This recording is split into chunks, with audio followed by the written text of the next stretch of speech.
देखिए 16 नंबर से आगे जो प्रश्न है उसमें आपको जो साझेदार का मृत्यु हो गया है उसका पूंजी खाता कहता है खोलने।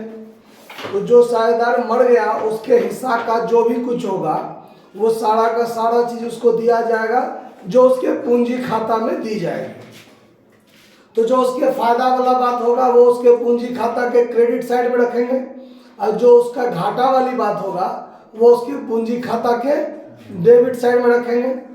तो इसमें कहता है ABC फर्म में साझेदार है, वो जो है वो पूंजी के अनुपात में लाभ का विभाजन करते हैं और उनका स्थिति विवरण दिया हुआ है।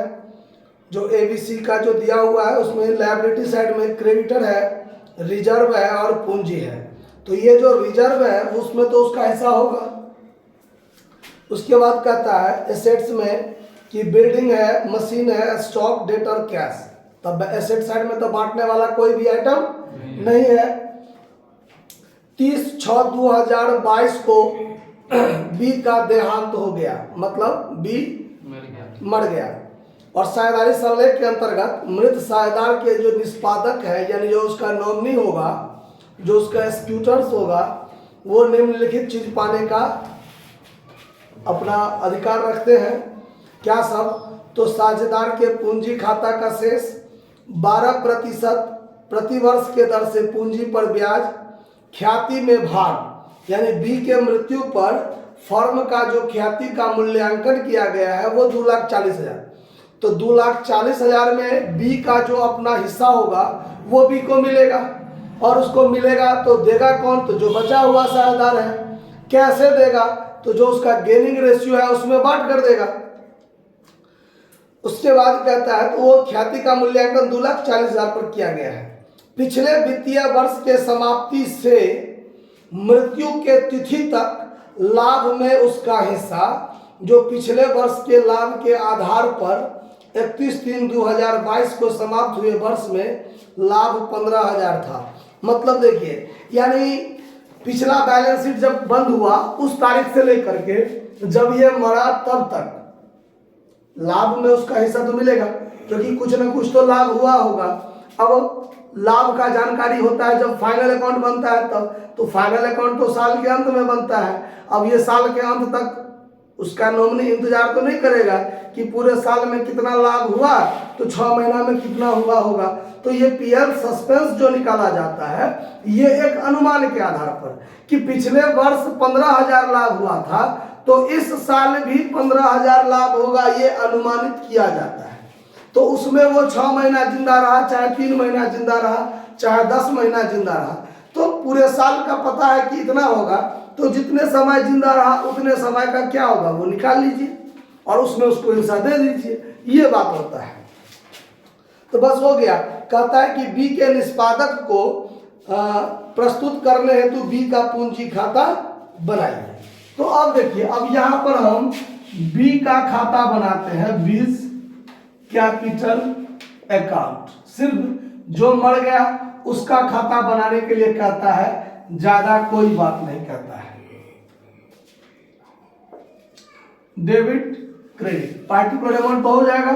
ये जो साझेदार है ये डेथ कर गया, मतलब मर गया, तो उसको क्या सब मिलेगा? तो उसके पूंजी खाता का शेष मिलेगा।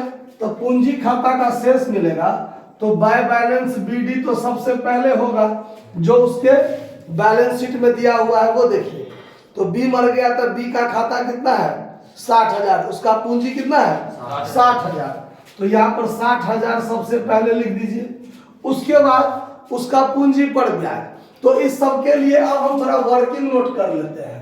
वर्किंग नोट जो करेंगे तो सबसे पहला working note interest on capital. Interest on capital तो 60,000 पूंजी है उसका, पूंजी पर 12% ब्याज, तो 12/100 करेंगे। और क्या महीना जिंदा रहा?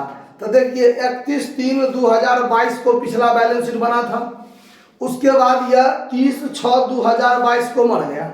तो मार्च के बाद अप्रैल, मई, जून, 30 जून, 30/6 मतलब 30 जून।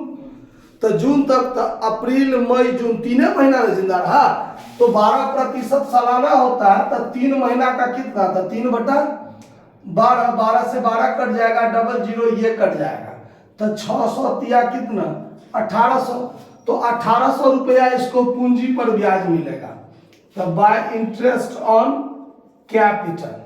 ठीक है, कितना रुपया 1800। एक पॉइंट क्लियर हो गया। दूसरा पॉइंट कहता है आगे कि उसको ख्याति में हिस्सा मिलेगा। क्या मिलेगा, ख्याति में हिस्सा। तो दूसरा नंबर वर्किंग नोट क्या करेंगे, इसका पॉइंट डाल देते हैं ऐसे, ठीक है भाई, मतलब calculation of goodwill, calculation of goodwill. अब उसका गुडविल में जो हिस्सा होगा उसके लिए देखिए, तो सबसे पहला बात कि total goodwill of the firm, total goodwill of the firm 2,40,000 रुपया टोटल गुडविल है। उसमें जो बी मर गया तो बी का हिस्सा कितना, तो 2,40,000 गुने वो पूंजी के अनुपात में साझेदार थे। किस अनुपात में, पूंजी। तो पूंजी है 40,000, 60,000, 1,00,000। तो अब इसके लिए एक पॉइंट यहां लिख लीजिए, capital ratio, capital ratio A B C. इसका पूंजी है 40,000, 60,000 और 1,00,000। अगर इसको काटिए तो 4 0 4 0 4 0 कट गए, 2 पंचे 2 तिया 2 दूनी, मतलब 2:3:5 में वो साझेदार थे। अब बी वाला जो 3 वाला है, ये वाला तो मर गया बी, तो इसका हिस्सा हो गया 3/10, E0 कट गया, 24 तिया 72,000। अब गेनिंग रेशियो जो होगा, gaining ratio of A and C, वो कौन सा हो जाएगा, 2:5, 2:5। अब इसका ए का हिस्सा कितना होगा, जो ए भरेगा वो 72,000 गुने 2/7, और सी जो भरेगा वो 72,000 गुने 5/7, यही भरेगा ना।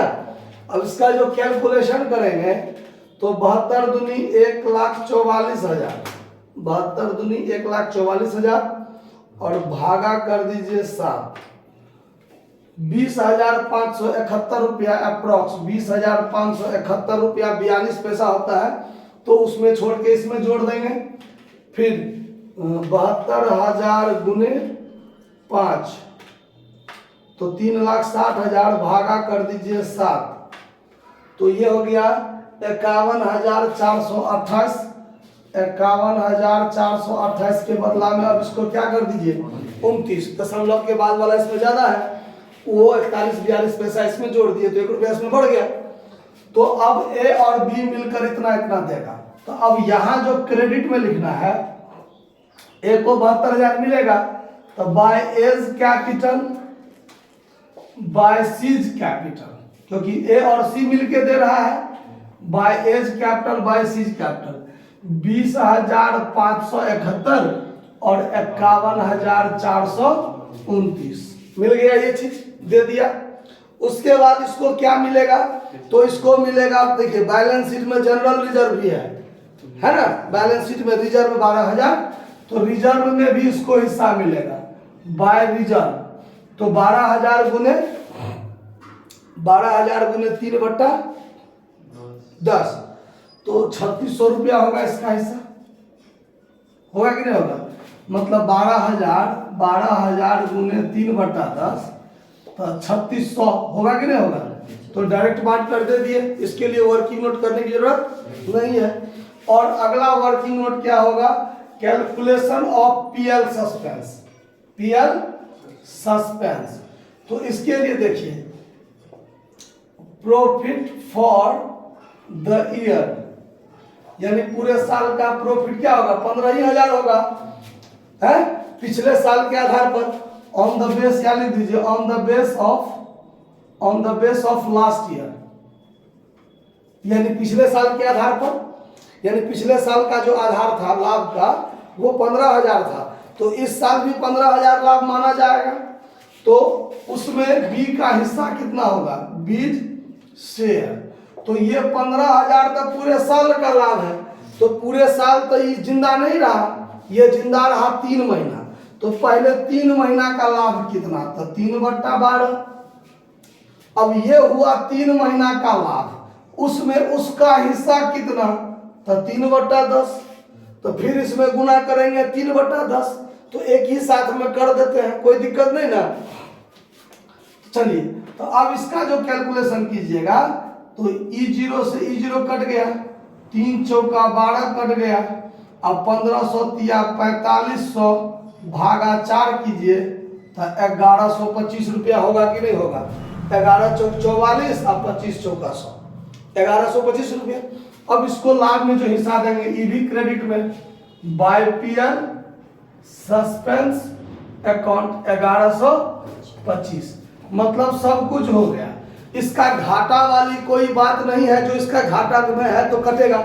जैसे मान लीजिए हम रिवैल्यूएशन अकाउंट बनाते, उसमें लॉस मिलता तो डेबिट में डालते।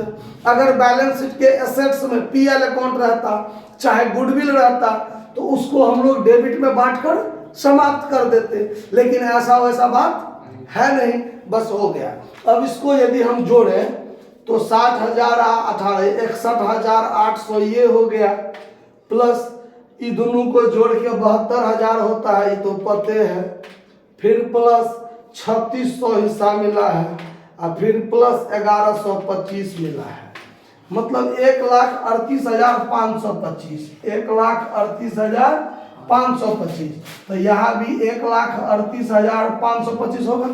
अब ये 1,38,525 टू बैलेंस शीट ही तो नहीं होगा। ये टू बैलेंस शीट कब होता है, जब उसका पूंजी लगातार पूंजी बना रहता, लेकिन अब वो लगातार पूंजी तो नहीं बनेगा।